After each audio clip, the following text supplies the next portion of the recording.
The Revolution Betrayed by Leon Trotsky. Economic Growth and the Zigzags of the Leadership. 1. Military Communism, the New Economic Policy, and the Course towards the Kulak. The line of development of the Soviet economy is far from an uninterrupted and evenly rising curve. In the first 18 years of the new regime, you can clearly distinguish several stages marked by sharp crises. A short outline of the economic history of the Soviet Union in connection with the policy of the government is absolutely necessary both for diagnosis and prognosis. The first 3 years after the revolution were a period of overt and cruel civil war. Economic life was wholly subjected to the needs of the front. Cultural life lurked in corners and was characterized by a bold range of creative thought, above all the personal thought of Lenin, with an extraordinary scarcity of material means. That was the period of so-called military communism, from 1918 to 1921, which forms a heroic parallel to the military socialism of the capitalist countries. The economic problems of the Soviet government in those years came down chiefly to supporting the war industries and using the scanty resources left from the past for military purposes, and to keep the city population alive. Military communism was, in essence, the systematic regimentation of consumption in a besieged fortress. It is necessary to acknowledge, however, that in its original conception it pursued broader aims. The Soviet government hoped and strove to develop these methods of regimentation directly into a system of planned economy in distribution as well as production. In other words, from military communism, it hoped gradually, but without destroying the system, to arrive at genuine communism. The program of the Bolshevik Party adopted in March 1919 said, begin quote, "In the sphere of distribution, the present task of the Soviet government is unwaveringly to continue on a planned, organized, and statewide scale to replace trade by the distribution of products." End quotation. Reality, however, came into increasing conflict with the program of military communism. Production continually declined, and not only because of the quenching of the stimulus of personal interest among the producers. The city demanded grain and raw materials from the rural districts, giving nothing in exchange except vari-colored pieces of paper named, according to ancient memory, money. And the muzhik buried his stores in the ground. The government sent out armed workers, detachments for grain. The muzhik cut down his sowings. Industrial production of steel fell from 4.2 million tons to 183,000 tons, that is, to 1/23 of what it had been. The total harvest of grain decreased from 801 million hundredweight to 503 million in 1922. That was a year of terrible hunger. Foreign trade at the same time plunged from 2.9 billion rubles to 30 million. The collapse of the productive forces surpassed anything of the kind that history had ever seen. The country and the government with it were at the very edge of the abyss. The utopian hopes of the epoch of military communism came in later for a cruel and in many respects just criticism. The theoretical mistake of the ruling party remains inexplicable, however, only if you leave out of account the fact that all calculations at the time were based on the hope of an early victory of the revolution in the West. It was considered self-evident that the victorious German proletariat would supply Soviet Russia on credit against future food and raw materials, not only with machines and articles of manufacture, but also with tens of thousands of highly skilled workers, engineers, and organizers.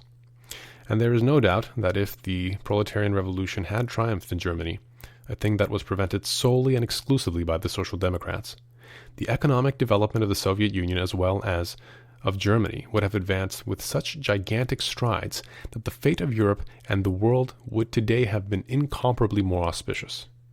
It can be said with certainty, however, that even in that happy event, it would still have been necessary to renounce the direct state distribution of products in favor of the methods of commerce.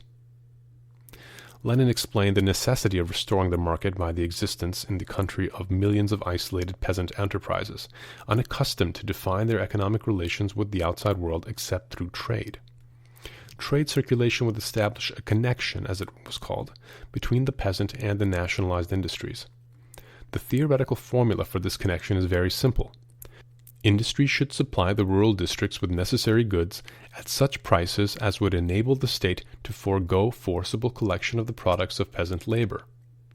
To mend economic relations with the rural districts was undoubtedly the most critical and urgent task of the NEP. A brief experiment showed, however, that industry itself, in spite of its socialized character, had need of the methods of money payment worked out by capitalism. A planned economy cannot rest merely on intellectual data. The play of supply and demand remains for a long period a necessary material basis and indispensable corrective. The market, legalized by the NEP, began, with the help of an organized currency, to do its work. As early as 1923, thanks to an initial stimulus from the rural districts, industry began to revive, and moreover it immediately hit a high tempo. It is sufficient to say that production doubled in 1922 and 1923, and by 1926 had already reached the pre-war level, that is, had grown more than 5 times its size in 1921. At the same time, although at a much more modest tempo, the harvests were increasing. Beginning with the critical year 1923, the disagreements observed earlier in the ruling party on the relation between industry and agriculture began to grow sharp. In a country which had completely exhausted its stores and reserves, industry could not develop except by borrowing grain and raw material from the peasants. Too heavy forced loans of products, however, would destroy the stimulus to labor. Not believing in the future prosperity, the peasants would answer the grain expeditions from the city by sowing strike. Too light collections, on the other hand, threatened a standstill. Not receiving industrial products, the peasants would turn to industrial labor to satisfy their own needs and revive the old home crafts. The disagreements in the party began about the question how much to take from the villages for industry in order to hasten the period of dynamic equilibrium between them. The dispute was immediately complicated by the question of the social structure of the village itself. In the spring of 1923, at a congress of the party, a representative of the left opposition, not yet however known by that name, demonstrated the divergence of industrial and agricultural prices in the form of an ominous diagram. This phenomenon was then first called the scissors, a term which has since become almost international. If the further lagging of industry, said the speaker, continues to open these scissors, then a break between city and country is inevitable. The peasants made a sharp distinction between the democratic and agrarian revolution which the Bolshevik party had carried through, and its policy directed toward laying the foundations of socialism. The expropriation of the landlords and the state lands brought the peasants upwards of 500 million gold rubles a year. In prices of state products, however, the peasants were paying out a much larger sum. So long as the net result of the two revolutions, democratic and socialistic, bound together by the firm snow of October, reduced itself for the peasantry to a loss of hundreds of millions, a union of the two classes remained dubious. The scattered character of the peasant economy, inherited from the past, was aggravated by the results of the October Revolution. The number of independent farms rose during the subsequent decade from 16 to 25 million, which naturally strengthened the purely consumatory character of the majority of peasant enterprises. That was one of the causes of the lack of agricultural products. A small commodity economy inevitably produces exploiters. In proportion as the villages recovered, the differentiation within the peasant mass began to grow. This development fell into the old, well-trodden ruts. The growth of the kulak far outstripped the general growth of agriculture. The policy of the government under the slogan, "Face to the country," was actually a turning of its face to the kulak. Agricultural taxes fell upon the poor far more heavily than upon the well-to-do, who moreover skimmed the cream of the state credits. The surplus grain, chiefly in possession of the upper strata of the village, was used to enslave the poor and for speculative selling to the bourgeois elements of the cities. Bukharin, the theoretician of the ruling faction of the time, tossed to the peasantry his famous slogan, "Get rich!" In the language of theory, that was supposed to mean a gradual growing of the kulaks into socialism. In practice, it meant the enrichment of the minority at the expense of the overwhelming majority. Captive to its own policy, the government was compelled to retreat step by step before the demands of a rural petty bourgeoisie. In 1925, the hiring of labor power and the renting of land were legalized for agriculture. The peasantry was becoming polarized between the small capitalist on one side and the hired hand on the other. At the same time, lacking industrial commodities, the state was crowded out of the rural market. Between the kulak and the petty home craftsman there appeared, as though from under the earth, the middleman. The state enterprises themselves, in search of raw material, were more and more compelled to deal with the private trader. The rising tide of capitalism was visible everywhere. Thinking people saw plainly that revolution in the forms of property does not solve the problem of socialism, but only raises it. In 1925, when the course toward the kulak was in full swing, Stalin began to prepare for the denationalization of the land.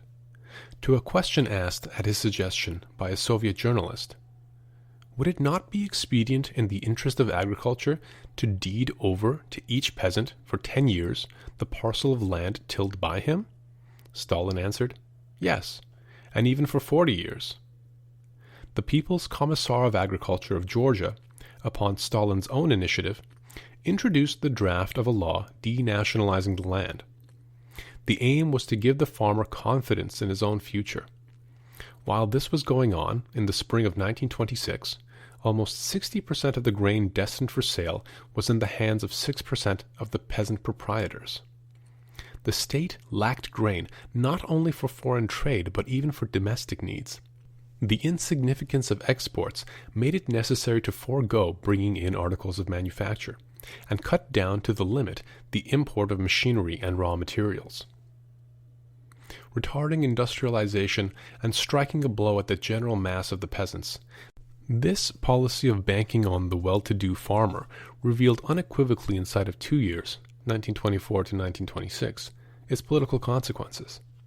It brought about an extraordinary increase of self-consciousness in the petty bourgeoisie of both city and village, a capture by them of many of the lower Soviets, an increase of the power and self-confidence of the bureaucracy, a growing pressure upon the workers, and the complete suppression of party and Soviet democracy.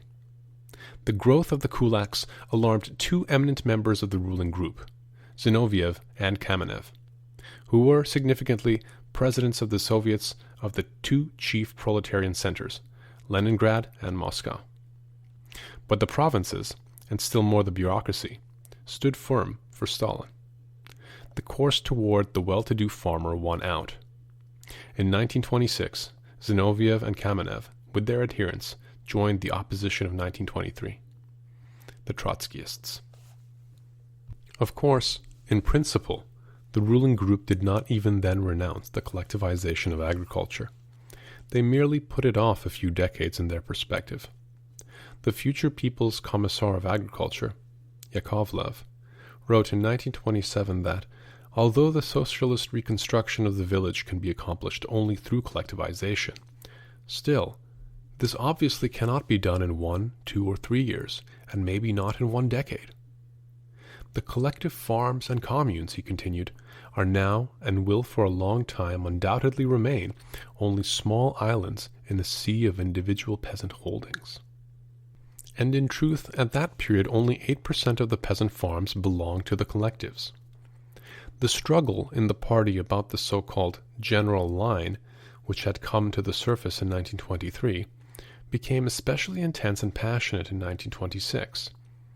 In its extended platform, which took up all the problems of industry and economy, the left opposition wrote, begin quote, "The party ought to resist and crush all tendencies directed to the annulment or undermining of the nationalization of land, one of the pillars of the proletarian dictatorship." End quote. On that question, the opposition gained the day. Direct attempts against nationalization were abandoned. But the problem, of course, involved more than forms of property in land. Begin quote. To the growth of individual farming, firmestvo. in the country, we must oppose a swifter growth of the collective farms. It is necessary systematically, year by year, to set aside a considerable sum to aid the poor peasants organized in collectives. The whole work of the cooperatives ought to be imbued with the purpose of converting small production into a vast collectivized production." End quote. But this broad program of collectivization was stubbornly regarded as utopian for the coming years. During the preparations for the 15th Party Congress, whose task was to expel the left opposition, Molotov, the future president of the Soviet of People's Commissars, said repeatedly, begin quote, "We not slip down into poor peasants' illusions about the collectivization of the broad peasant masses. In the present circumstances it is no longer possible." End quote. It was then, according to the calendar, the end of 1927. So far was the ruling group at that time from its own future policy towards the peasants. Those same years, 1923 to 1928, were passed in a struggle of the ruling coalition: Stalin, Molotov, Rykov, Trotsky, Bukharin. Zinoviev and Kamenev went over to the opposition in the beginning of 1926, against the advocates of super-industrialization and planned leadership. The future historian will re-establish with no small surprise the moods of spiteful disbelief in bold economic initiative with which the government of the socialist state was wholly imbued. An acceleration of the tempo of industrialization took place empirically, under impulses from without, with a crude smashing of all calculations and an extraordinary increase of overhead expenses. The demand for a 5-year plan, when advanced by the opposition in 1923, was met with mockery in the spirit of the petty bourgeois, who fears a leap into the unknown. As late as April 1927, Stalin asserted at a plenary meeting of the Central Committee that to attempt to build the Dnieper-Stroy hydroelectric station would be the same thing for us as for a muzhik to buy a gramophone instead of a cow. This winged aphorism summed up the whole program. It is worth nothing that during those years the bourgeois press of the whole world, and the social democratic press after it, repeated with sympathy the official attribution to the left opposition of industrial romanticism. Amid the noise of party discussions, the peasants were replying to the lack of industrial goods with a more and more stubborn strike. They would not take their grain to market, nor increase their sowings. The right wing, Rykov, Trotsky, Bukharin, who were setting the tone at that period, demanded a broader scope for capitalist tendencies in the village, through a raising of the price of grain, even at the cost of a lower tempo in industry. The sole possible way out under such a policy would have been to import articles of manufacture in exchange for exported agricultural raw materials. But this would have meant to form a connection, not between peasant economy and the socialist industries, but between the kulak and world capitalism. It was not worthwhile to make the October Revolution for that. Begin passage. To accelerate industrialization, answered the representatives of the opposition at the Party Conference of 1926, in particular by way of increased taxation on the kulak, will produce a large mass of goods and lower market prices, and this will be to the advantage both of the worker and of the majority of the peasants. Face to the village does not mean turn your back to industry. It means industry to the village. For the face of the state, if it does not include industry, is of no use to the village. End passage. In answer, Stalin thundered against the fantastic plans of the opposition. Industry must not rush ahead, breaking away from agriculture and abandoning the tempo of accumulation in our country. The party decisions continued to repeat these maxims of passive accommodation to the well-off upper circles of the peasantry. The 15th Party Congress, meeting in December 1927 for the final smashing of the super-industrializers, gave warning of the danger of a too great involvement of state capital in big construction. The ruling faction at that time still refused to see any other dangers. in the economic year 1927 to 1928, the so-called Restoration period in which industry worked chiefly with pre-revolutionary machinery and agriculture with the old tools, was coming to an end. For any further advance, independent industrial construction on a large scale was necessary. It was impossible to lead any further gropingly and without plan. The hypothetic possibilities of socialist industrialization had been analyzed by the opposition as early as 1923 to 1925. Their general conclusion was that, after exhausting the equipment inherited from the bourgeoisie, the Soviet industries might, on the basis of socialist accumulation, achieve a rhythm of growth wholly impossible under capitalism. The leaders of the ruling faction openly ridiculed our cautious coefficients in the vicinity of 15 to 18% as the fantastic music of an unknown future. This constituted at the time the essence of the struggle against Trotskyism.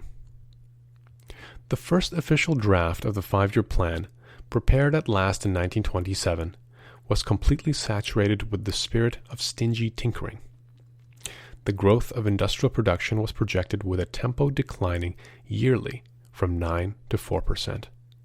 Consumption per person was to increase during the full 5 years 12%.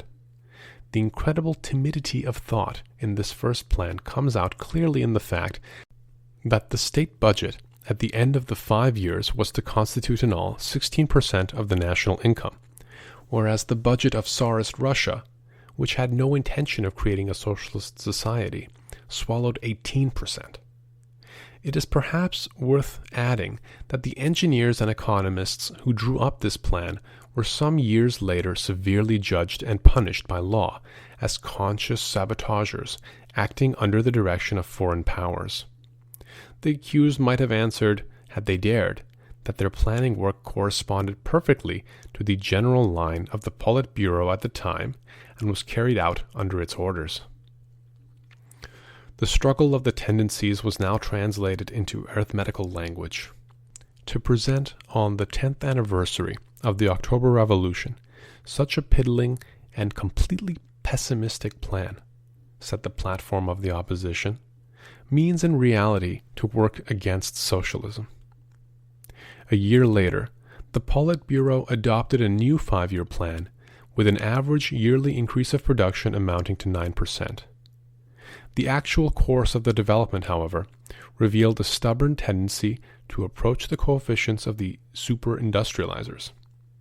After another year, when the governmental policy had radically changed, the State Planning Commission drew up a third 5-year plan, whose rate of growth came far nearer than could have been expected to the hypothetical prognosis made by the opposition in 1923. The real history of the economic policy of the Soviet Union, as we thus see, is very different from the official legend. Unfortunately, such pious investigators as the Webbs pay not the slightest attention to this. Number 2. A sharp turn. 5-year plan in 4 years, and complete collectivization. Irresoluteness before the individual peasant enterprises, distrust of large plans, defense of a minimum tempo, neglect of international problems. All this taken together formed the essence of the theory of socialism in one country, first put forward by Stalin in the autumn of 1924, after the defeat of the proletariat in Germany. Not to hurry with industrialization, not to quarrel with the muzhik, not to count on world revolution, and above all, to protect the power of the party bureaucracy from criticism.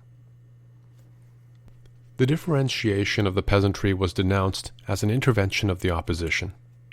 The above-mentioned Yakovlev dismissed the Central Statistical Bureau, whose records gave the kulak a greater place than was satisfactory to the authorities, while the leaders tranquilly asserted that the goods famine was outliving itself, that a peaceful tempo in economic development was at hand, that the grain collections would in the future be carried on more evenly, etc. The strengthened kulak carried with him the middle peasant and subjected the cities to a grain blockade. In January 1928, the working class stood face to face with the shadow of an advancing famine. history knows how to play spiteful jokes. In that very month, when the kulaks were taking the revolution by the throat, the representatives of the left opposition were thrown into prison or banished to different parts of Siberia in punishment for their panic before the specter of the kulak.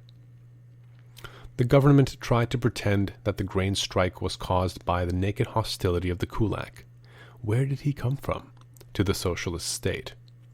That is, by ordinary political motives. But the kulak is a little inclined to that kind of idealism. If he hid his grain, it was because the bargain offered him was unprofitable.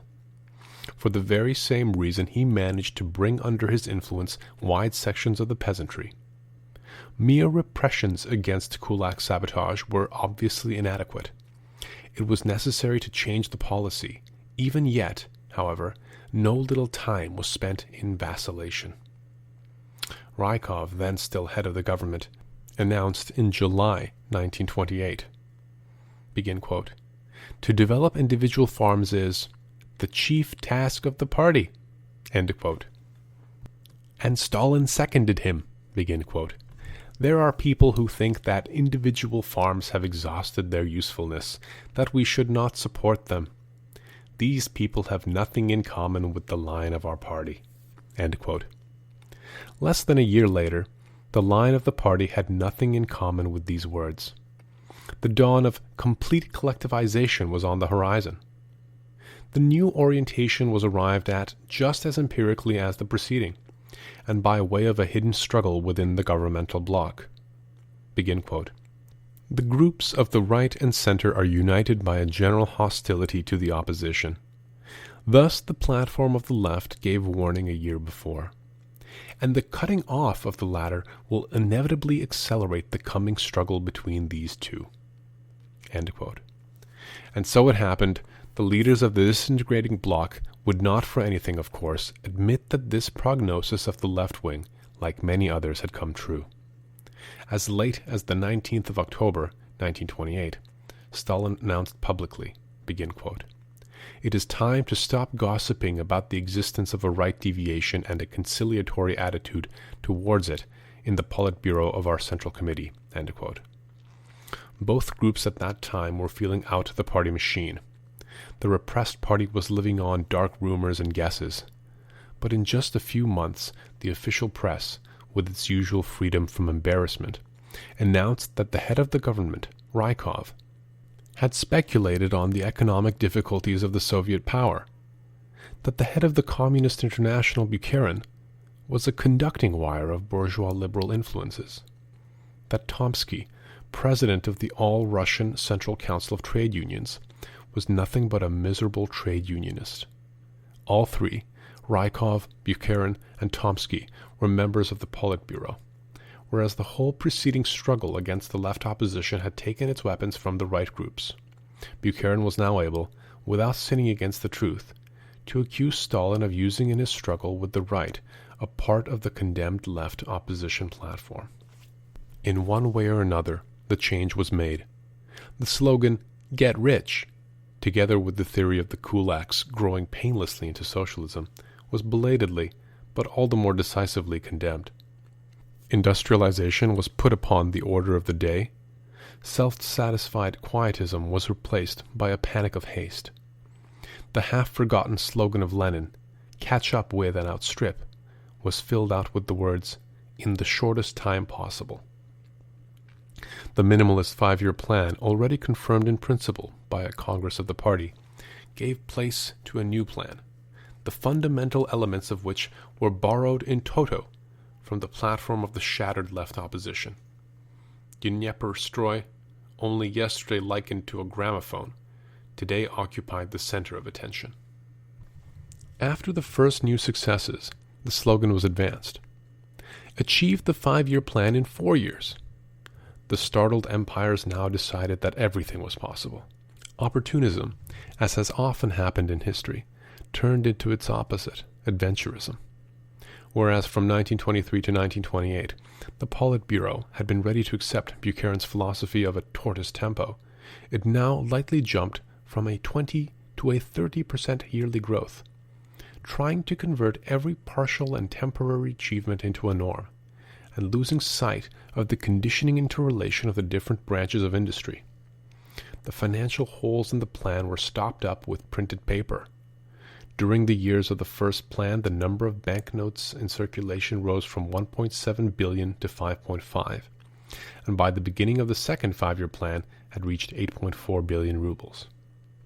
The bureaucracy not only freed itself from the political control of the masses, upon whom this forced industrialization was laying an unbearable burden, but also from the automatic control exercised by the chervonets. The currency system, put on a solid basis at the beginning of the NEP, was now again shaken to its roots. The chief danger, however, and that not only for the fulfillment of the plan, but for the regime itself, appeared from the side of the peasants.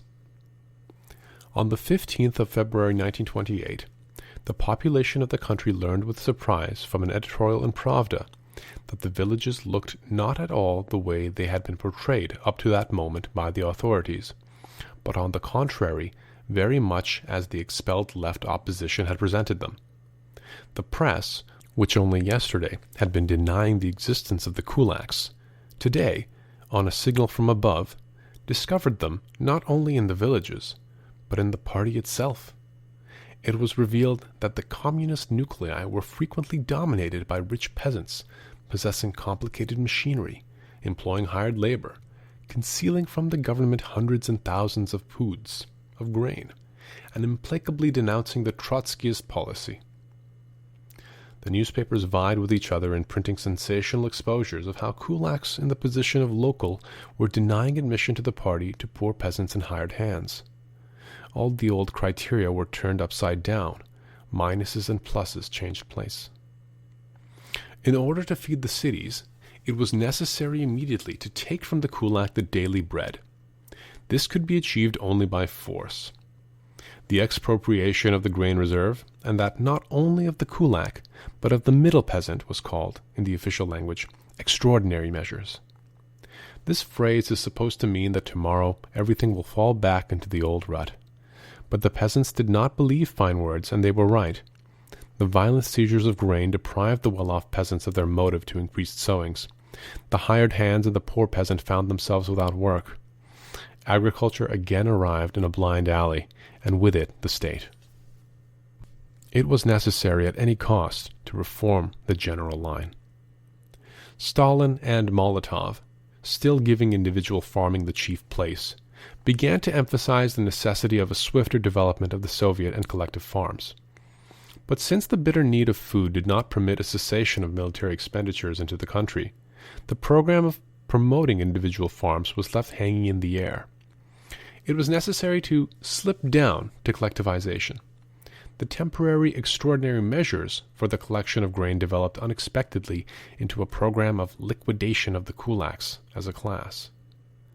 From the shower of contradictory commands, more copious than food rations, it became evident that on the peasant question the government had not only no five-year plan, but not even a 5 months program. According to the new plan, drawn up under the spur of a food crisis, collective farms were at the end of 5 years to comprise about 20% of the peasant holdings. This program, whose immensity will be clear when you consider that during the preceding 10 years, collectivization had affected less than 1% of the country, was nevertheless by the middle of the 5 years left far behind. In November 1929, Stalin, abandoning his own vacillations, announced the end of individual farming. The peasants, he said, are entering the collective farms, in whole villages, counties, and even provinces. Yakovlev, who 2 years before had insisted that the collectives would for many years remain only islands in a sea of peasant holdings, now received an order as People's Commissar of Agriculture to liquidate the kulaks as a class, and establish complete collectivization at the earliest possible date. In the year 1929, the proportion of collective farms rose from 1.7% to 3.9%. In 1930, it rose to 23.6%, in 1931 to 52.7%, and 1932 to 61.5%. At the present time, hardly anybody would be foolish enough to repeat the twaddle of liberals to the effect that collectivization as a whole was accomplished by naked force. In former historic epochs, the peasants in their struggle for land have at one time raised an insurrection against the landlords, at another sent a stream of colonizers into untilled regions, at still another rushed into all kinds of sects which promised to reward the muzhik with heaven's vacancies for his narrow quarters on earth. Now, after the expropriation of the great estates and the extreme parcelation of land, the union of these small parcels into big tracts had become a question of life and death for the peasants, for agriculture, and for society as a whole. The problem, however, is far from settled by these general historic considerations. The real possibilities of collectivization are determined not by the depth of the impasse in the villages, and not by the administrative energy of the government, but primarily by the existing productive resources, that is, the ability of the industries to furnish large-scale agriculture with the requisite machinery. These material conditions were lacking. The collective farms were set up with an equipment suitable in the main only for small-scale farming. In these conditions, an exaggeratedly swift collectivization took the character of an economic adventure. Caught unawares by the radicalism of its own shift of policy, the government did not and could not make even an elementary political preparation for the new course. Not only the peasant masses, but even the local organs of power were ignorant of what was being demanded of them. The peasants were heated white-hot by rumors that their cattle and property were to be seized by the state. This rumor, too, was not so far from the truth. Actually realizing their own former caricature of the left opposition, the bureaucracy robbed the villages. Collectivization appeared to the peasant primarily in the form of an expropriation of all his belongings. They collectivized not only horses, cows, sheep, pigs, but even newborn chickens. They dekulakized, as one foreign observer wrote, down to the felt shoes which they dragged from the feet of little children. As a result, there was an epidemic selling of cattle for a song by the peasants, or a slaughter of cattle for meat and hides. In January 1930, at a Moscow Congress, a member of the Central Committee, Andreev, drew a two-sided picture of collectivization. On the one side, he asserted that a collective movement powerfully developing throughout the whole country will now destroy upon its road each and every obstacle. On the other, a predatory sale by the peasants of their own implements, stock, and even seeds before entering the collectives is assuming positively menacing proportions. However contradictory these two generalizations may be, they show correctly from opposite sides the epidemic character of collectivization as a measure of despair. Complete collectivization, wrote the same foreign critic, plunged the national economy into a condition of ruin almost without precedent, as though a 3 years' war had passed over. 25 million isolated peasant egoisms, which yesterday had been the sole motive force of agriculture, weak like an old farmer's nag, but nevertheless forces. The bureaucracy tried to replace at one gesture by the commands of 2,000 collective farm administrative offices, lacking technical equipment, agronomic knowledge, and the support of the peasants themselves. The dire consequences of this adventurism soon followed, and they lasted for a number of years. The total harvest of grain, which had risen in 1930 to 835 million hundredweight, fell in the next 2 years below 700 million. The difference does not seem catastrophic in itself, but it meant a loss of just that quantity of grain needed to keep the towns even at their customary hunger norm. In technical culture, the results were still worse. On the eve of collectivization, the production of sugar had reached almost 100 million poods, and at the height of complete collectivization, it had fallen, owing to a lack of beets, to 48 million poods. That is, to half what it had been. But the most devastating hurricane hit the animal kingdom. The number of horses fell 55%, from 34.6 million in 1929 to 15.6 million in 1934. The number of pigs, 55%, sheep, 66%. The destruction of people by hunger, cold, epidemics, and measures of repression is unfortunately less accurately tabulated than the slaughter of stock, but it also amounts up to millions. The blame for these sacrifices lies not upon collectivization, but upon the blind, violent, gambling methods with which it was carried through. The bureaucracy foresaw nothing. Even the constitutions of the collectives, which made an attempt to bind up the personal interests of the peasants with the welfare of the farm, were not published until after the unhappy villages had been thus cruelly laid waste. The forced character of this new course arose from the necessity of finding some salvation from the consequences of the policy of 1923 to 1928. But even so, collectivization could and should have assumed a more reasonable tempo and more deliberated forms. Having in its hands both the power and the industries, the bureaucracy could have regulated the process without carrying the nation to the edge of disaster. They could have and should have adopted tempos better corresponding to the material and moral resources of the country. Begin quote, "Under favorable circumstances, internal and external," unquote, wrote the émigré organ of the left opposition in 1930, "the material technical conditions of agriculture can, in the course of some 10 to 15 years, be transformed to the bottom, and provide the productive basis for collectivization. However, during the intervening years, there would be time to overthrow the Soviet power more than once." End quote. This warning was not exaggerated. Never before had the breath of destruction hung so directly above the territory of the October Revolution as in the years of complete collectivization. Discontent, distrust, bitterness were corroding the country. The disturbance of the currency, the mounting up of stable, conventional, and free market prices, the transition from a simulacrum of trade between the state and the peasants to a grain, meat, and milk levy, the life and death struggle with mass plunderings of the collective property and mass concealment of these plunderings, the purely military mobilization of the party for the struggle against kulak sabotage, after the liquidation of the kulaks as a class, together with this a return to food cards and hunger rations, and finally a restoration of the passport system. All these measures revived throughout the country the atmosphere of the seemingly long-ended civil war. The supply to the factories of food and raw materials grew worse from season to season. Unbearable working conditions caused the migration of labor power, malingering, careless work, breakdown of machines, a high percentage of trashy products, and general low quality.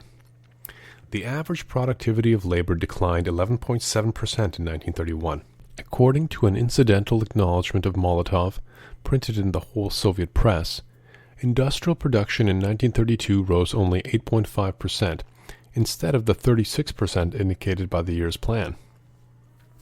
To be sure, the world was informed soon after this that the 5-year plan had been fulfilled in 4 years and 3 months.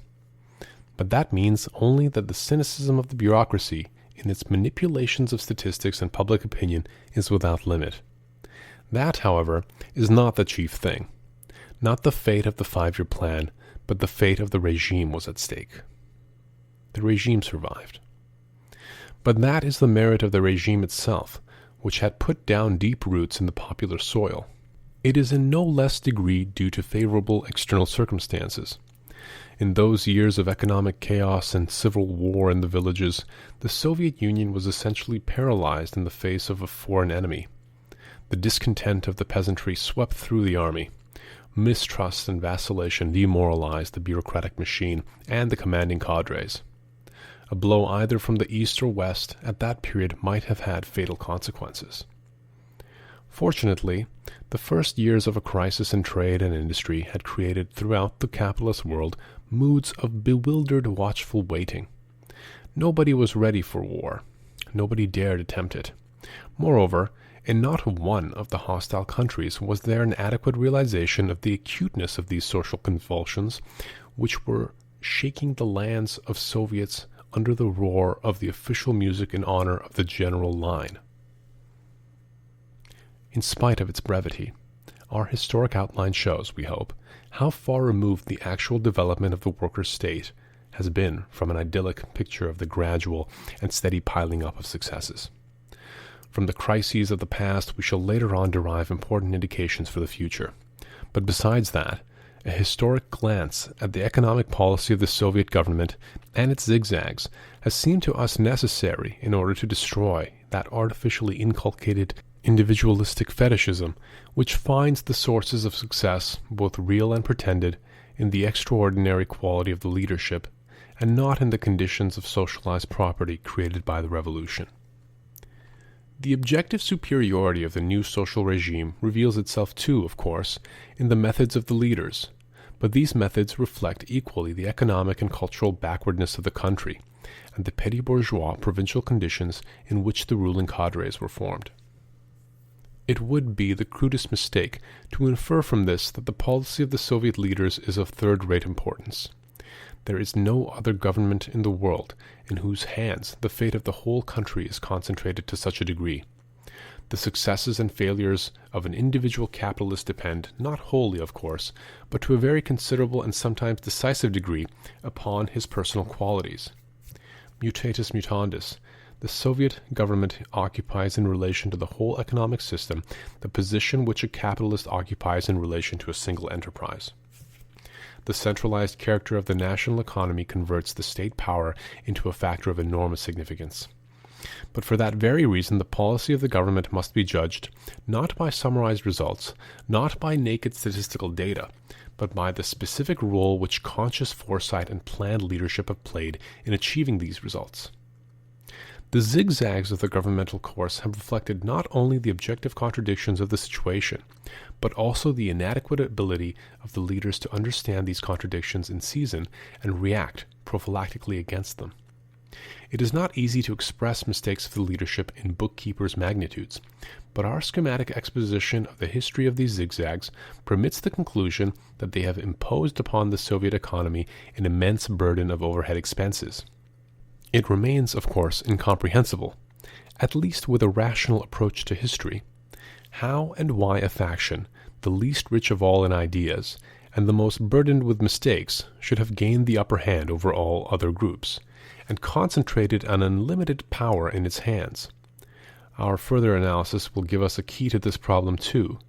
We shall see, at the same time, how the bureaucratic methods of autocratic leadership are coming into sharper and sharper conflict with the demands of economy and culture, and with what inevitable necessity new crises and disturbances arise in the development of the Soviet Union. However, before taking up the dual role of the socialist bureaucracy, we must answer the question: what is the net result of the preceding successes? Is socialism really achieved in the Soviet Union? Or, more cautiously, do the present economic and cultural achievements constitute a guarantee against the danger of capitalist restoration, just as bourgeois society at a certain stage of its development became insured by its own successes against the restoration of serfdom and feudalism?